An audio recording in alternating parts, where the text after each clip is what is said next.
नमस्कार साथियों, आप सबका स्वागत है ठाकर से क्लासेस में। तो आज हम जानेंगे वाइंडिंग के बारे में। तो देखिए इधर और तरफ वाइंडिंग तो इलेक्ट्रिकल मशीनों में क्या होता है, दो प्रकार की वाइंडिंग्स होती है। एक होता है क्लोज टाइप वाइंडिंग, दूसरा होता है open type winding. Close type winding क्या होता है, डीसी मशीनों में की जाती है, तथा ओपन टाइप वाइंडिंग ये क्या होता है, एसी मशीनों में की जाती है। जैसे कि स्टार हो गया, डेल्टा हो गया, यह क्या होता है, वाइंडिंग से होती है, ठीक है। या फिर सिंक्रोनस मशीन, उसमें भी क्या होता है, ओपन टाइप वाइंडिंग की जाती है, ठीक है।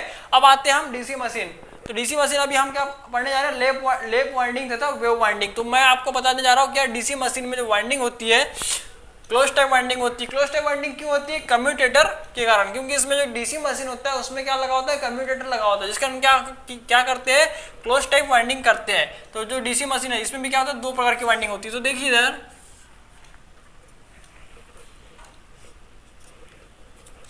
पहला आ जाएगा ग्रामे टाइप वाइंडिंग,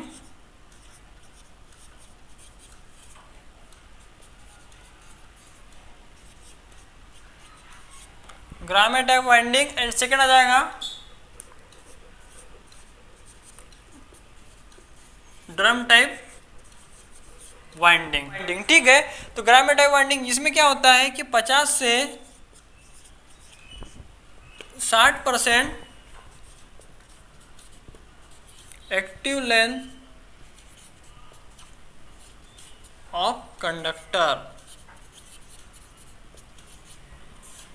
इसमें क्या होता है, जो ग्रामे टाइप वाइंडिंग होती है उसमें 50 से 60% क्या होता है, कंडक्टर की लेंथ क्या होती है, एक्टिव होती है। मतलब 50% जो होता है उसमें कंडक्टर वेस्टेज हो जाता है, जिसके कारण इसमें इंड्यूस्ड ईएमएफ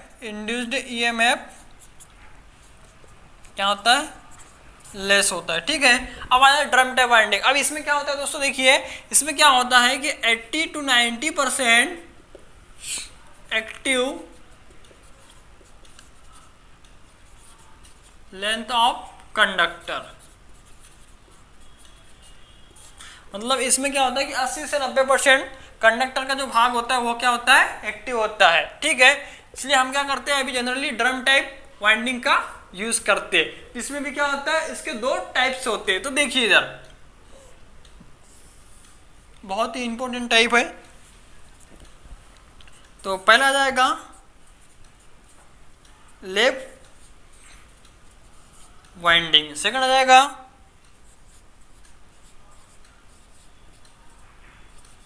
वेव वाइंडिंग, जिसके बारे में मैं अभी आपको डिफरेंट बताऊंगा कि लेप वाइंडिंग क्या होती है, वेव वाइंडिंग क्या होती है। तो जो लेप वाइंडिंग होती है यह भी क्या होता है, इसके भी सिंप्लेक्स में होती है तथा मल्टीप्लेक्स में होती है। ये जो वेव वाइंडिंग होती है ये भी क्या होती है, सिंप्लेक्स तथा मल्टीप्लेक्स में होती है। तो देखिए दोस्तों, ये जनरली वाइंडिंग का मतलब कहाँ से स्टार्ट हो रहा है और कहाँ पे जाके यहाँ पे ये खत्म हो रहा है। तथा ये जो होता है प्रोग्रेसिव तथा रेट्रोग्रेसिव लेप वाइंडिंग, ठीक है। तथा वेव वाइंडिंग ये भी क्या होती है, प्रोग्रेसिव तथा रेट्रोग्रेसिव होती है। तो चलिए देखते हैं कि जो लेप वाइंडिंग होती है, लेप वाइंडिंग तथा वेव वाइंडिंग में डिफरेंट क्या क्या होता है। तो देखिए इधर दोस्तों, देखिए इधर लेप वाइंडिंग तथा वेव वाइंडिंग। तो लेप वाइंडिंग हम स्टार्ट कर रहे हैं। देखिए फर्स्ट पॉइंट आ जाएगा इसमें कि number of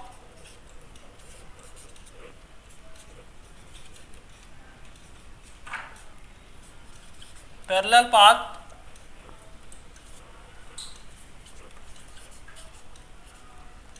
is equal to number of poles। मतलब कि जो लेप वाइंडिंग होती है उसमें क्या होता है, A इक्वल टू पी, मतलब समांतर पथों की संख्या बराबर पोलों की संख्या। मतलब कि A इक्वल टू पी के बराबर होती है। मतलब लेप वाइंडिंग में समांतर पथ तथा पोलों की संख्या दोनों क्या होती है, बराबर होती है। अगर जैसे हम देखें एक कोई डीसी मशीन है, उसमें अगर जो P है उसमें पोलों की संख्या अगर 4 है तो समांतर पथों की संख्या भी क्या होगी, 4 होगी। तो जिसे हम कैसे दर्शाएंगे, देखिए इधर 1 2 3 4। जैसे कि आप इसमें देख पा रहे होंगे पोलों की संख्या 4 है तो समांतर पथों की संख्या क्या है, 4 है। ठीक उसी प्रकार देखिए वेव वाइंडिंग में, ठीक है। वेव वाइंडिंग ठीक है बता रहा हूँ मैं आपको। आप एक मिनट और लेप वाइंडिंग में देख लीजिए कि जो लेप वाइंडिंग है, मैंने यहाँ पे क्या लिखा, A इक्वल टू पी, मतलब कि समांतर पथों की संख्या पोलो की संख्या के बराबर होती है। अगर ड्यूप्लेक्स है तो उसमें 2 का गुना हो जाएगा, अगर ट्रिप्लेक्स है तो उसमें 3 का गुना हो जाएगा। जैसे कि इसको हम ड्यूप्लेक्स और ट्रिप्लेक्स लिखते हैं तो ए बराबर एम छोटा एम आ जाएगा इंटू पी हो जाएगा। इसमें यहाँ पे एम क्या दर्शाता है, देखिए एम इस क्या है, यहाँ पे 1 है, एम 2 और ये 3। ये कब हो जाएगा, जब ड्यूप्लेक्स होगा तो 2 हो जाएगा, जब ट्रिप्लेक्स होगा तो 3 हो जाएगा, तथा सिंप्लेक्स होगा तो 1 हो जाएगा। ठीक है, तो आप देखिए मैं आपको यहाँ पे लिख के दिखा रहा हूँ, ए इक्वल टू पी। इस कंडीशन में क्या होगा, सिंप्लेक्स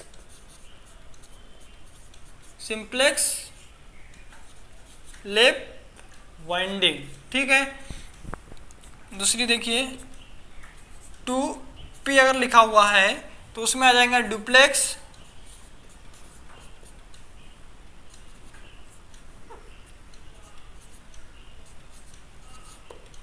लेप वाइंडिंग। ठीक है, तीसरा देखिए a बराबर 3 इंटू के p हो जाएगा, तो यहाँ पे आ जाएगा ट्रिप्लेक्स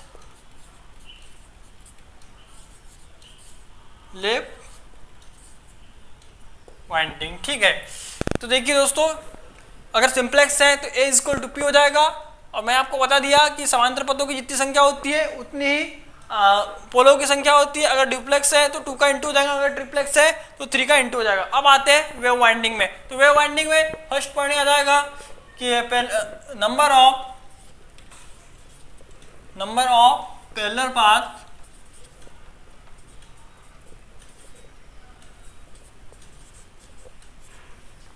इक्वल टू 2।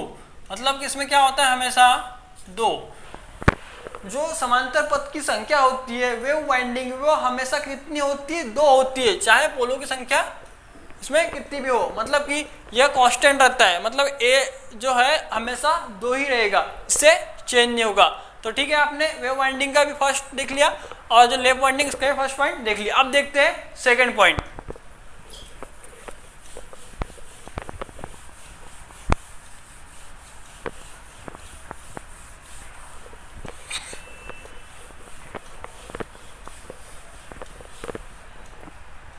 तो देखिए दोस्तों सेकंड पॉइंट क्या है अपना,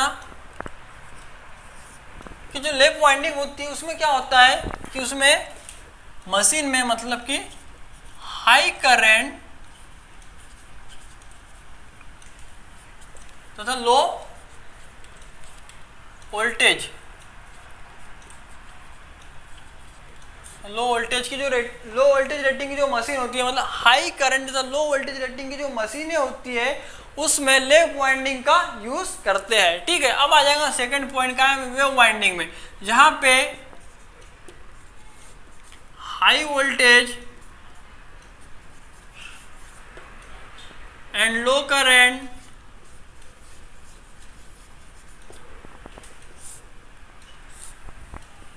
क्या लिखा हूं मैंने वेव वाइंडिंग में, जहां पे हाई वोल्टेज तथा लो करंट रेटिंग की मशीनें होती है वहां पे वेव वाइंडिंग की जाती है। मैं आपको बाद में डायग्राम से समझा के भी बताऊंगा कि जो वेव वाइंडिंग होती है उसमें हाई वोल्टेज क्यों होता है तथा जो लेप वाइंडिंग होती है उसमें हाई करंट क्यों होता है। तो देखिए अभी नेक्स्ट पॉइंट, तीसरा पॉइंट इसमें आ जाएगा कि जो लेप वाइंडिंग होती है यह क्या होती है, कंप्लीट वाइंडिंग होती है। क्या होती है, कंप्लीट या फिर कंप्लीट रहती है, कंप्लीट वाइंडिंग्स होती है। जैसे कि मैं आपको यहाँ पे देखिए सेगमेंट, ये सेगमेंट जो स्लॉट होते हैं, ये स्लॉट, ये देखिए स्लॉट हो गए।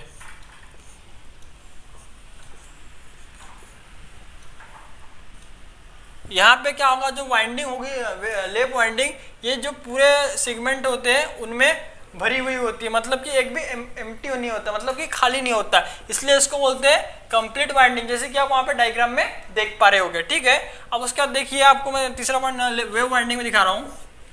यह क्या होता है, इनकम्प्लीट वाइंडिंग होती है।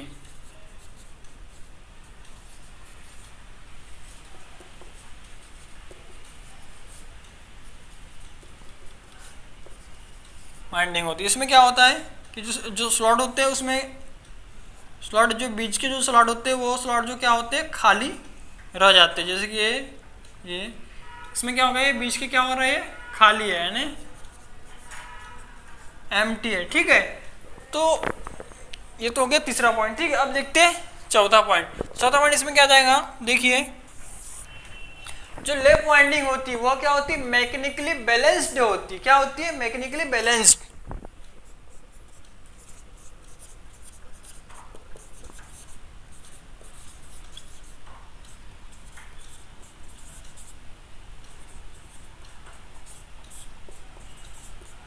ठीक है, देखिए यह क्या होती है, मैकेनिकली बैलेंस होती है, ठीक है। अभी देखिए इसमें चौथा पॉइंट, जो वेव वाइंडिंग होती है वो क्या होता है, मैकेनिकली अनबैलेंस होती है।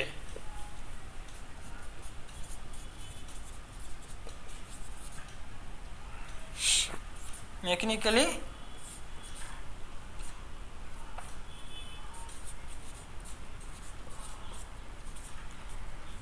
या फिर मैकेनिकल अनबैलेंस होती है, ठीक है।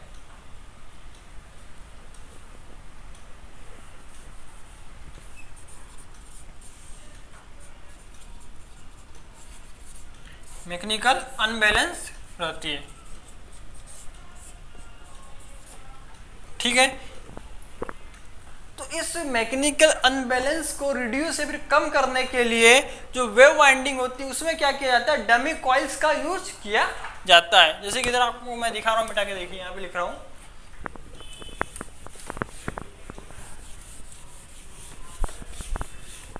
तो इस मैकेनिकली अनबैलेंस को रिड्यूस करने के लिए क्या किया जाता है,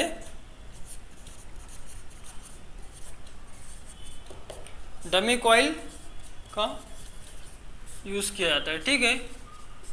यूज किया जाता है, पर जो ये डमी कॉइल होती है ये क्या होता है, इलेक्ट्रिकली कहीं पे भी क्या होता है, कनेक्टेड नहीं होती है, ठीक है। मतलब कि सिर्फ ये फिजिकली वहां पे उपस्थित होती है, लेकिन इसका जो विद्युत होता है सप्लाई से, इसके कहीं पे भी कांटेक्ट या फिर जुड़ी हुई नहीं होती है। इसलिए इसमें आ जाएगा या इलेक्ट्रिकली नॉट कनेक्टेड, ठीक है दोस्तों। ये आपको चौथा पॉइंट भी समझ में आ गया होगा। अब देखते हैं इसमें चौथा पॉइंट, इसमें क्या मैंने आपको बताया था कि मैकेनिकली बैलेंस रहती है, इसीलिए यहाँ पे क्या होता है कि जो डमी कॉइल होती है उसकी क्या रिक्वायर्ड नहीं होती हमको, या फिर यूज नहीं करते, ठीक है। अब इसका देखिए पांचवा point,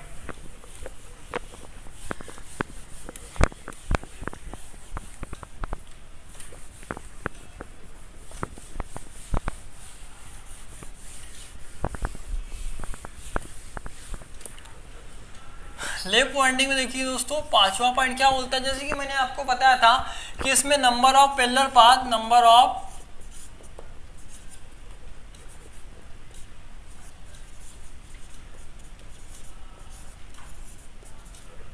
equal to number of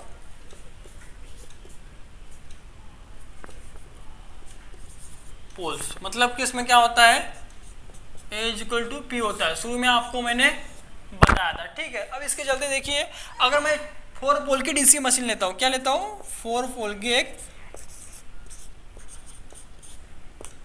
DC machine लिया, तो उसमें क्या होगा, जो आपने समांतर पथ की संख्या कितनी होगी, 4 हो गई, क्योंकि इसमें आपको पता है ए इक्वल टू पी होता है, जिसके कारण हमको भी क्या करना पड़ेगा, 4 पाथ की डीसी मशीन लेना पड़ेगा। तो देखिए मैं आपको यहाँ पे 4 पोल की डीसी मशीन, सॉरी 4 समांतर पथ की डीसी मशीन बना के दिखा रहा हूँ, ठीक है। ये अंदर में जैसा रहता है वाइंडिंग,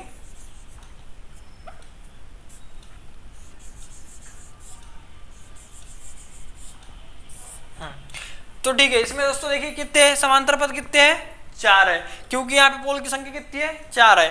तो यहाँ पे समांतर पथ क्या है, यहाँ पे 4 है, तो इसके कारण यहाँ पे क्या हो रहा है, यहाँ पे एक सर्कुलेटिंग करंट भी जनरेट हो जाता है, मतलब कि सर्कुलेटिंग करंट भी उत्पन्न हो जाता है, जिसके कारण क्या होता है, जो वोल्टेज होता है वो अनबैलेंस डिस्ट्रीब्यूट होता है, ठीक है।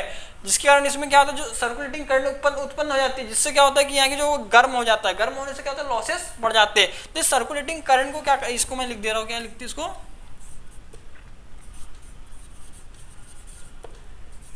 Circulating current.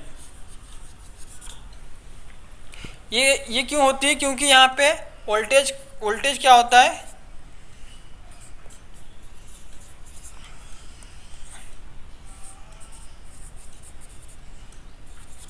अनइक्वल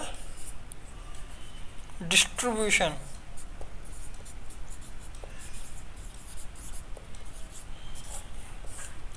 इस सर्कुलेटिंग करंट के कारण क्या होता है, वोल्टेज का अनइक्वल डिस्ट्रीब्यूशन होता है, ठीक है।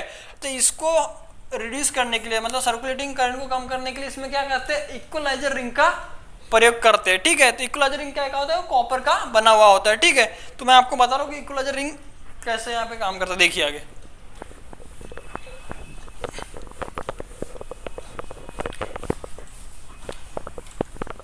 तो इस सर्कुलेटिंग करंट को कम करने के लिए क्या करते हैं, इक्वलाइजर रिंग का प्रयोग करते हैं। तो इसमें आ जाएगा number of equaliser ring,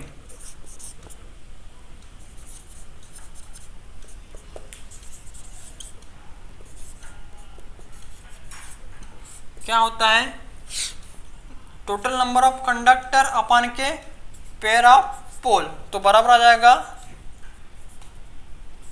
2 into Z upon के पी, यह इसका क्या है, फार्मूला है, ठीक है।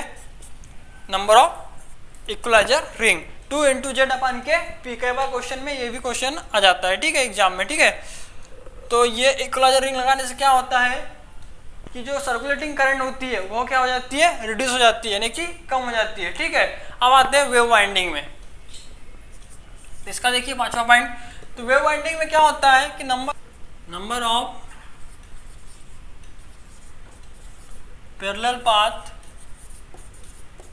हमेशा कितने होते हैं, 2 होते हैं, ठीक है। वेव वाइंडिंग में नंबर ऑफ पैरेलल पाथ हमेशा कितने, 2 होते हैं। इसके कारण इसमें क्या होता है, जो सर्कुलेटिंग करंट होती है वह इसमें नहीं बहती, जिसके कारण हमको क्या करना पड़ता है कि जो इक्वलाइजर रिंग होता है इसमें लगाने की आवश्यकता नहीं होती। तो ठीक है दोस्तों, आपको यह वेव वाइंडिंग में 5 मैंने डिफरेंट बताए, आपको समझ में आ गए होंगे। अब इसके बाद मैं आपको ले चलता हूँ EMF equation. EMF equation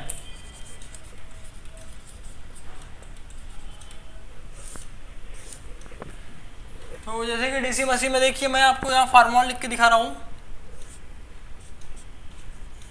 is equal to, मतलब कि generated EMF equal to I Z N 60 P upon A, ठीक है। तब तो आपको पता ही होगा, ये मोस्ट इम्पोर्टेंट फार्मूला है जो सभी आईटी वाले बनते हैं, जितने भी आईटीआई कर रहे हैं, भी तैयारी कर रहे हैं दोस्तों, उन सभी को याद ही रहता है, ठीक है। तो देखिए इसमें मैं आपको बता देना चाह रहा हूँ, जो फाई है जेड एन पी ए, तो यहाँ पे जो फाई है इसमें क्या है, फ्लक्स पर पोल, इसको क्या बोलते हैं, फ्लक्स पर पोल हो जाएगा, ठीक है।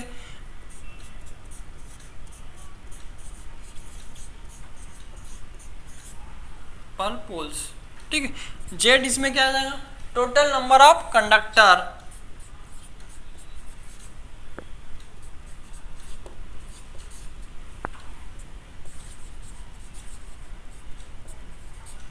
ठीक है। एन क्या हो जाएगा दोस्तों, स्पीड, क्या में आ जाएंगी, आरपीएम में, आरपीएम में, ठीक है। पी क्या है यहाँ पे, पोल, नंबर ऑफ पोल्स, और ये क्या है यहाँ पे, नंबर ऑफ पैरेलल पाथ,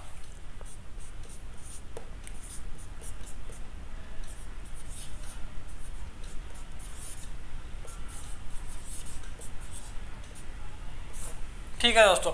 तो यह मोस्ट आईएमपी फार्मूला है दोस्तों, इसको याद रखिएगा, ठीक है। इसी से अपने जो न्यूमेरिकल होते हैं वो भी क्या होता है, इसी से बनते हैं। तो अब देखते हैं जो लेफ्ट वाइंडिंग होता है उसमें जो ईएमएफ इक्वेशन का जो फार्मूला होता है वो क्या होता है, तो वेव वाइंडिंग होता है उसमें भी ईएमएफ इक्वेशन का फार्मूला क्या होता है। तो देखिए दोस्तों आगे,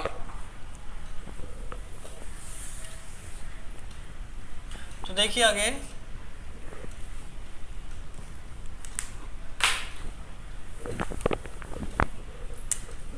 दोस्तों देखिए sir, what is EMF equation in left winding, कि लेफ्ट वाइंडिंग में जो होता है ईएमएफ का जो इक्वेशन होता है वह क्या होता है। तो इसके लिए देखिए दोस्तों जरा, ई एल इक्वल टू, तो जैसे कि आपको पता ही है, phi Z N 60 P by A होता है, ठीक है। तो यहाँ पे क्या हो जाएगा, आपको पता ही है कि जो लेप होता है उसमें क्या होता है, A इजक्वल टू P होता है। तो यहाँ पे क्या जाएगा, P हो जाएगा। तो ये क्या हो जाएगा, P से P कैंसिल हो जाएगा, जिसके कारण यहाँ पे क्या आ जाएगा 5Zn 60। ठीक है। तो EL मतलब कि लेप वाइंडिंग में EMF क्या होता है 5Zn अपन के 60 होता है। ठीक है। अब उसके बाद देखिए आगे कि वेव वाइंडिंग में EMF इक्वेशन क्या होगा। ठीक है। तो E इजक्वल टू 5Zn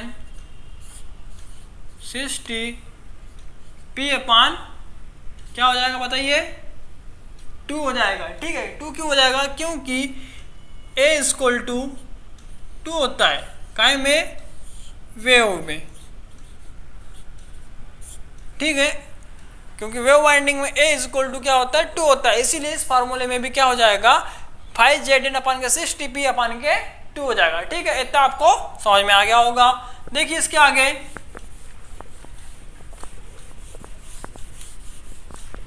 यदि पोल 2 है, ठीक है, अगर पोलों की संख्या 2 है तब क्या होगा E W equal to E L. इस कंडीशन में क्या होता है ई मतलब कि क्या हो जाएगा ईएमएफ जो होता है वेव वाइंडिंग में होता है ईएमएफ लेप वाइंडिंग में क्या होता है बराबर होता है। और यदि क्यों होगा, क्योंकि जो 2 है 2 से ऊपर का जो 2 है वो क्या हो जाएगा कैंसिल हो जाएगा। तो उसमें फिर क्या बच जाएगा अपने पास में 5Zn अपान के 60 ही बचेगा। क्योंकि अगर पोलों की संख्या 2 है, जैसे कि यहाँ पे मैं आपको दिखा रहा हूँ P मैंने क्या रखा है अभी 2 रखा है अपान अगर ये सपोज वेव है तो यहाँ पे भी क्या जाएगा 2, तो यहाँ पे बटे में क्या जाएगा 2, तो 2 से 2 क्या हो जाएगा कैंसिल हो जाएगा, जिसके कारण यह जो लेप का भी फार्मूला ऐसी होता है और जो वेव का फार्मूला ये भी क्या होता है ऐसे ही होता है, मतलब दोनों क्या हो जाएगा सेम हो जाएगा। इसीलिए इंड्यूस्ड ईएमएफ वेव वाइंडिंग में तथा इंड्यूस्ड ईएमएफ लेप वाइंडिंग में क्या होगा सेम होगा। कब सेम होगा, जब पोलों की संख्या 2 होगी। ठीक है। अब इधर देखिए अगर पोलों की संख्या 4 है तो उस कंडीशन में क्या होगा इंड्यूस्ड ईएमएफ वेव वाइंडिंग में equal to 2 into E L double हो जाएगा, दुगुना हो जाएगा। ठीक है। क्यों दुगुना हो जाएगा, क्योंकि देखिए अगर मैं वेव लिख रहा हूँ यहाँ पे 5Zn 60 इंटू पी कितना है अपना 4 है अपान के 2, तो 2 दूनी कितना होता है 4 हो जाएगा। 2 से क्या हो जाएगा ये कट जाएगा, 2 1 का 2, 2 दूनी 4। ठीक है। अब मैं इसको क्या कर रहा हूँ देखिए लेप लिख रहा हूँ तो 5Zn 60। ठीक है। तो इसमें क्या रहा 2 बच रहा है, इसीलिए यह क्या हो जाएगा induced EMF is equal to 2EL मतलब कि लेप वाइंडिंग से क्या हो जाएगा दुगना हो जाएगा। इसीलिए जो वेव वाइंडिंग होती है उसमें हाई ईएमएफ होता है तथा लेप वाइंडिंग में क्या होता है कम होता है या फिर लो होता है। ठीक है। तथा लेप वाइंडिंग में जो करंट होता है वो क्या होता है उच्च होता है। तो देखिए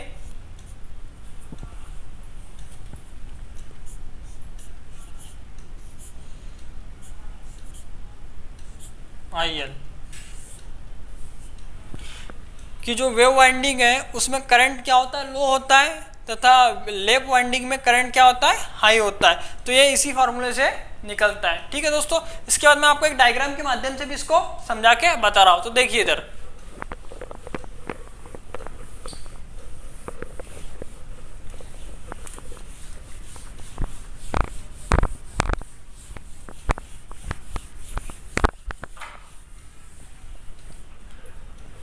सपोज देखिए इधर में एक डीसी जनरेटर है या फिर डीसी मशीन है जिसमें टोटल नंबर ऑफ कंडक्टर कितने 8 है, पोलों की संख्या कितनी है 4 है। ये क्या में है लेप में कनेक्टेड है, क्या में ठीक है क्या में कनेक्टेड है लेप में कनेक्टेड। ठीक है।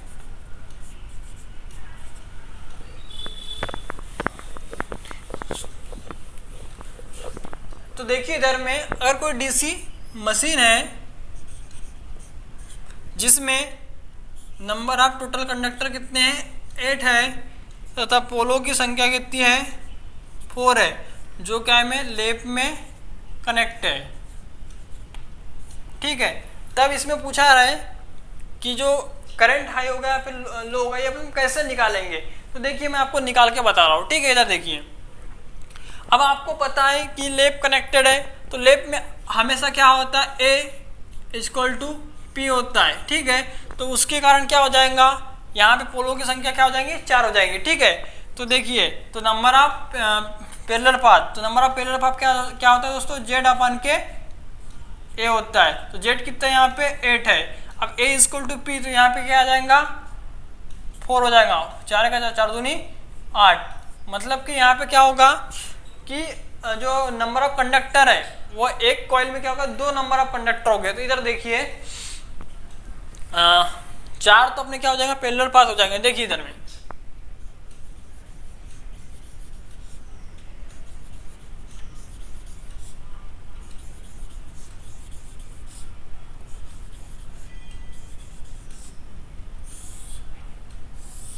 तो देखिए मित्रों, इधर मैंने क्या किया हूं,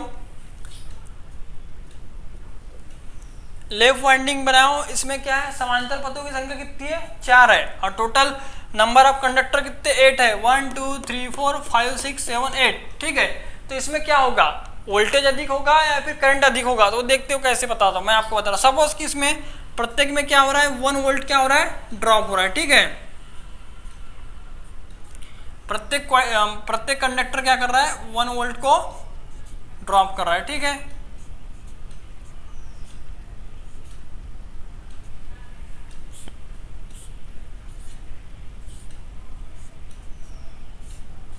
तो यहाँ पे क्या आ जाएगा, 2 वोल्टेज आ जाएगा, क्योंकि ये क्या सब क्या है, समांतर में जुड़े, और प्रत्येक में क्या हो रहा है, 1 वोल्ट ड्रॉप हो रहा है। तो प्रवाहित होने वाली विद्युत धारा मतलब करंट प्रत्येक कंडक्टर में यहाँ पे क्या हो रहा है, ये 1 एम्पियर की धारा बह रही, क्या बह रही है, 1 एम्पियर की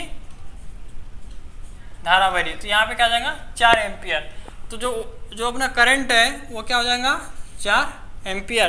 तो देखिए दोस्तों, यहाँ पे आपको एक समझ में आया होगा कि ये क्या है, लेप कनेक्टेड है। क्या है, लेप कनेक्टेड है, जिसमें क्या हो रहा है, आपको साफ साफ दिख रहा है कि वोल्टेज क्या है, लो है, तथा करंट क्या है, हाई है। इसीलिए जो मशीनें होती है, मतलब हाई करंट तथा लो वोल्टेज की जो मशीनें होती है, वहां पे लेप वाइंडिंग का यूज करते हैं। तो देखिए ये क्या, वोल्टेज डाउन हो गया और ये क्या, करंट क्या हो गया, अप हो गया। ठीक है, ये हो गया, आप बता दिया मैंने आपको लेप का कनेक्शन। ठीक है, अब इसके बाद में देखते हैं कि वेव वाइंडिंग में क्या होगा। इससे आपको प्रूव करके समझ में आ रहा है कि इसमें वोल्टेज क्यों कम है तथा एम्पियर क्यों अधिक है। ठीक है, अब इसके बाद देखिए वेव वाइंडिंग।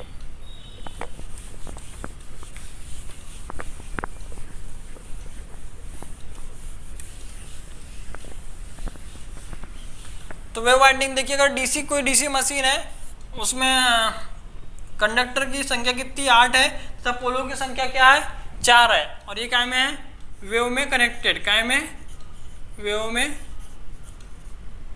कनेक्ट। ठीक है, तो जैसे कि नंबर ऑफ पैरेलल पाथ, तो जेड अपन के ए होता है, तो जेड क्या है यहाँ पे, 8 है, इक्वल टू ए क्या हो जाएगा, 2 हो जाएगा। ठीक है, मतलब कि 2 4 8। अब आपको पता ही है कि जो वेव वाइंडिंग होती है उसमें समांतर पथों की संख्या क्या होती है, हमेशा 2 होती है। तो इसमें क्या हो जाएगा कि जो एक कॉइल है, मतलब कि एक जो टर्न है यहाँ पे पूरे क्या हो जाएंगे, टर्नों की संख्या 4 होगी एक पाथ में। देखिए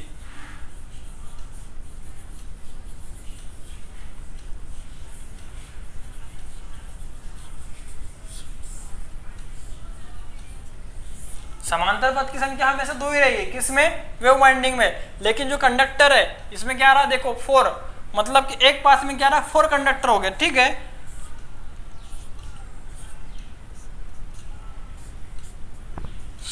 तो यहाँ पे देखिए सपोज करिए सब में क्या कर रहा है, 1 वोल्ट का करंट ड्रॉप हो रहा है। ठीक है,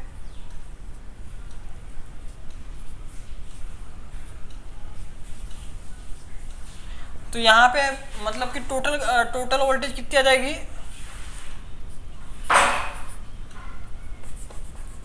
टोटल कितनी आ जाएगी, 4 वोल्टेज तथा इनमें एक पैरेलल पाथ में इसमें क्या हो रहा है 1 एम्पियर करंट बह रहा है, यहाँ पे भी क्या बह रहा है 1 एम्पियर का, तो यहाँ पे क्या जाएगा 2 एम्पियर। तो यहाँ पे क्या हो जाएगा देखिए दोस्तों 2 एम्पियर की करंट बह रही है। तो आपको समझ में आ गया होगा कि जो वेव वाइंडिंग है उसमें क्या हो रहा है कि हाई वोल्टेज है तथा करंट क्या है लो है। तो देखिए यहाँ पे वोल्टेज हाई है, ठीक है, तथा करंट क्या है ये लो है। तो ये देखिए आपको मैंने लैप वाइंडिंग का डायग्राम बना के बताया हो। तो दोस्तों आपको यह सब समझ में आ गया होगा कि लैप वाइंडिंग तथा वेव वाइंडिंग, इसमें मेन तो यही क्वेश्चन आता है हर एग्जाम में कि जो लैप वाइंडिंग होती है उसमें वोल्टेज हाई होता है या कम होता है। तो वोल्टेज तो लो होता है तथा वोल्टेज लो होता है तथा करंट क्या होता है हाई होता है, किसमें लैप वाइंडिंग में। और आपने को वेव वाइंडिंग में पूछा तो वेव वाइंडिंग में क्या होता है हमेशा वोल्टेज हाई होता है तथा करंट क्या होता है लो होता है। तो दोस्तों यह भी एक मेन डिफरेंट है इन दोनों में, और ये अधिकतर आईटी इलेक्ट्रिशियन थ्योरी में यही क्वेश्चन आता है कि लैप वाइंडिंग में और ये जो लैप तथा वेव ये क्या होते हैं कम्यूटेटर के आधार पे कनेक्शन होते हैं, इसलिए वाइंडिंग का यह प्रकार है इसमें, मतलब कम्यूटेटर के आधार पे 2 कनेक्शन किए जाते हैं, लैप वाइंडिंग तथा वेव वाइंडिंग। तो इस चैनल पे आप बने रहे तथा इसके माध्यम से आपको आईटी इलेक्ट्रिशियन थ्योरी की इसी प्रकार की नई नई जानकारी तथा पढ़ाई करवाई जा रही है। तो दोस्तों इस चैनल को आप सब्सक्राइब कर दें। तो दोस्तों धन्यवाद।